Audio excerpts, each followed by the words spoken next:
Hey everyone, it's Mr. A here again. Welcome back to another edition in geometry. Today we're talking about section 5.5, the triangle inequality. All right, shouldn't be too long today, so let's get started. All right, what we're going to look at today is number one, we're going to use the triangle inequality theorem to identify possible triangles. And number two, we're going to use the triangle inequality theorem to find possible side lengths. So you're saying, well, sounds like the triangle inequality theorem is pretty important for what we're talking about today, and yes, that's true. So what this says is the sum of the lengths of any two sides of a triangle must be greater than the length of the third side. All right, so in other words, let's say down here, I've got a side length. Now, let's say that that's 8 inches long. Okay, I'm going to try to make a triangle. So remember, a triangle, I have to, make another line out here and then another line come back to it. Well, let's say maybe I have, go out this way, maybe this is like 4 inches. And then let's say the other side's 3 inches, but if I have 3 inches, that's not going to come all the way back to this side. It's not going to make it all the way back. And if you think about that, if you took this 4 and the 3, and if you just put it end to end, it would come up short of the 8, wouldn't it?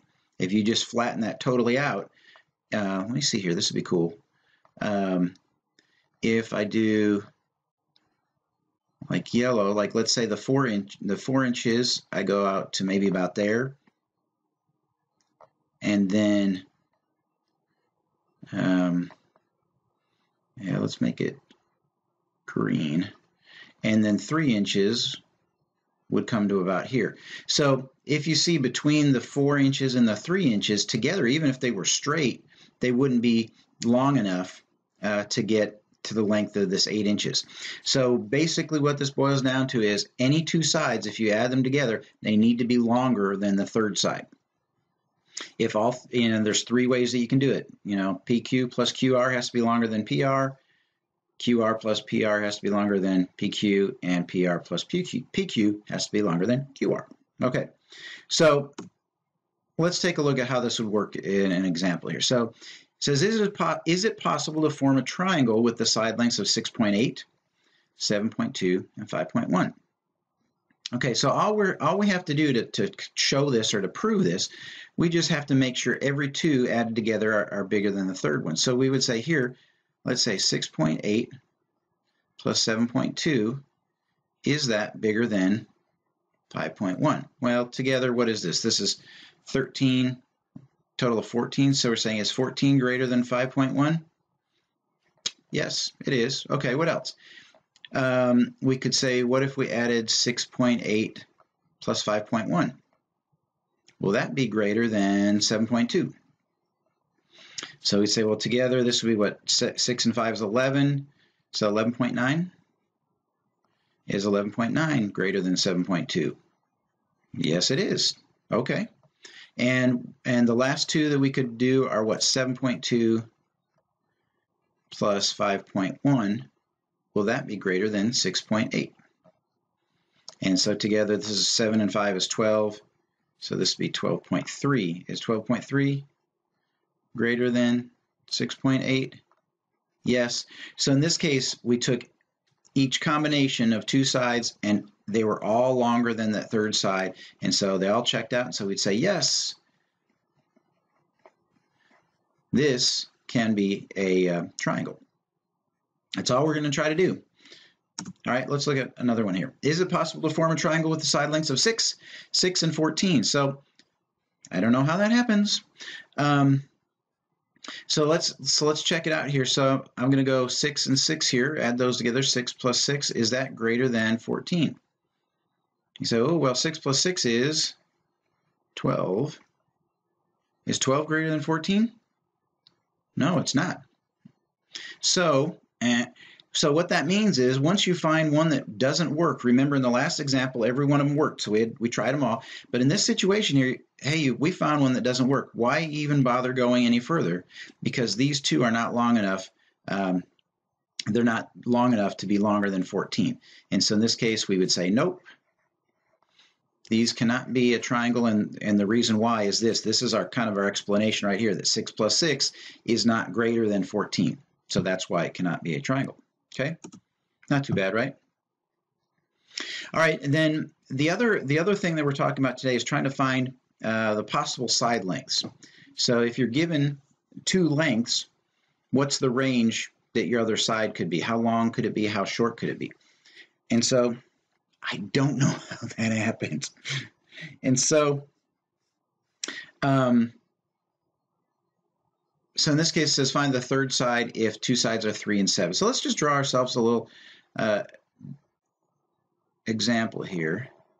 I'll try to do this. So let's say this is 3 and this is 7. And so here's the other side.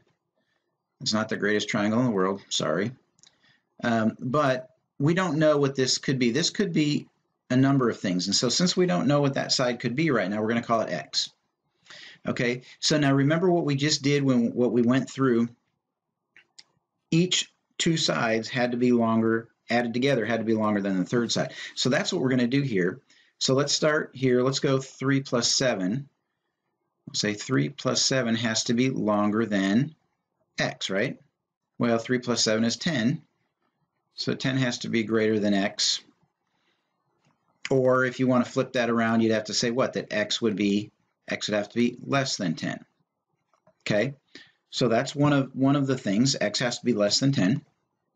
Well, what else could we do? We did 3 plus 7. So let's do 7 plus x this time. So 7 plus x would have to be greater than 3. So 7 plus x would have to be greater than 3. Okay, well, what if we subtract 7 now? So we have x is greater than a negative 4.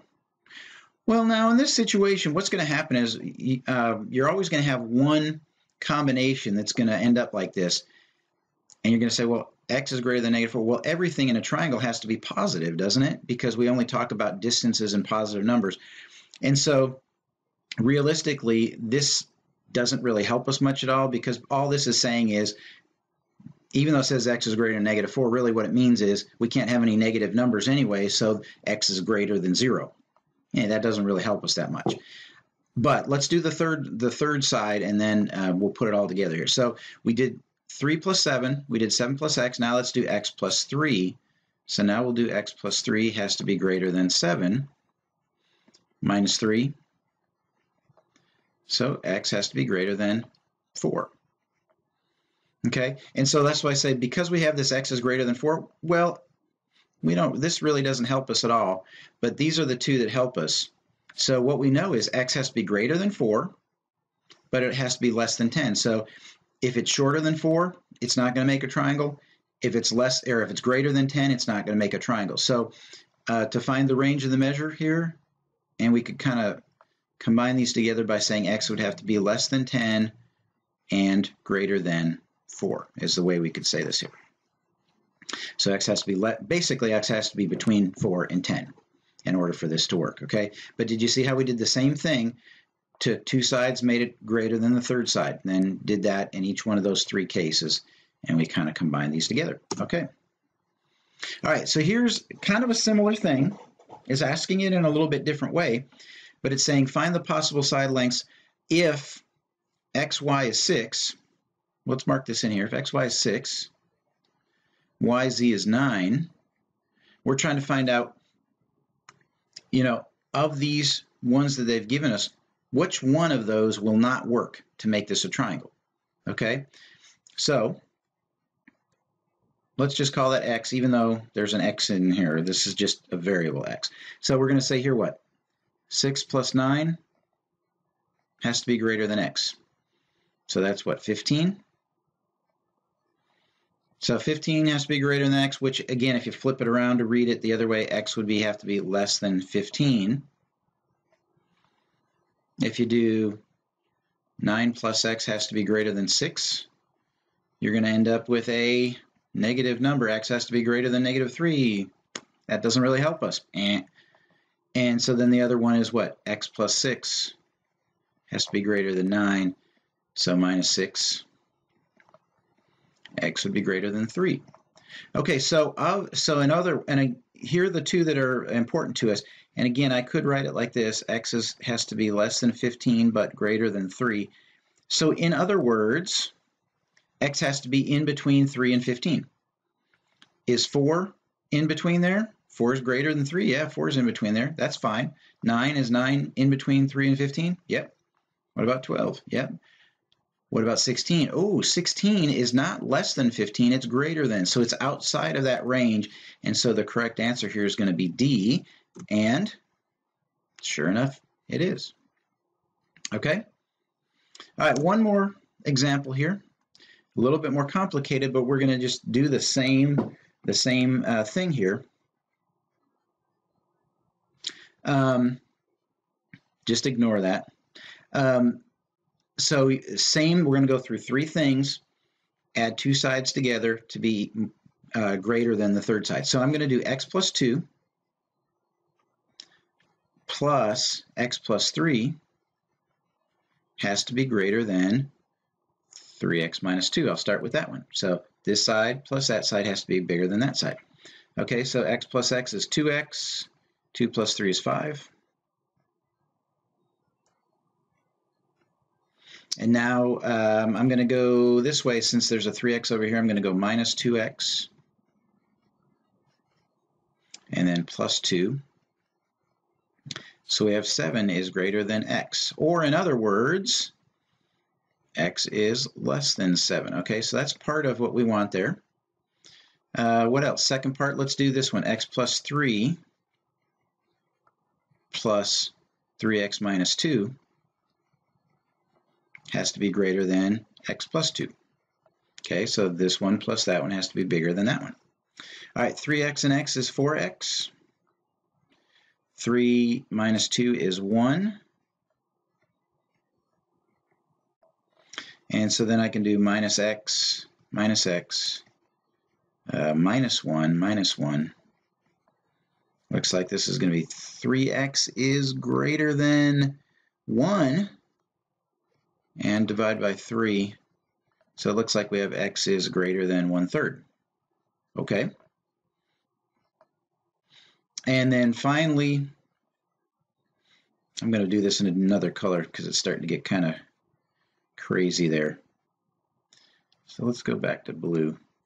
And then finally, you've got 3x minus 2 plus x plus 2 has to be greater than x plus 3. So 3x plus x is 4x. Negative 2 plus 2, oh, they cancel. And then x plus 3. And so minus x minus x. So 3x is greater than 3, so divide by 3. So it looks like this time we have x is greater than 1.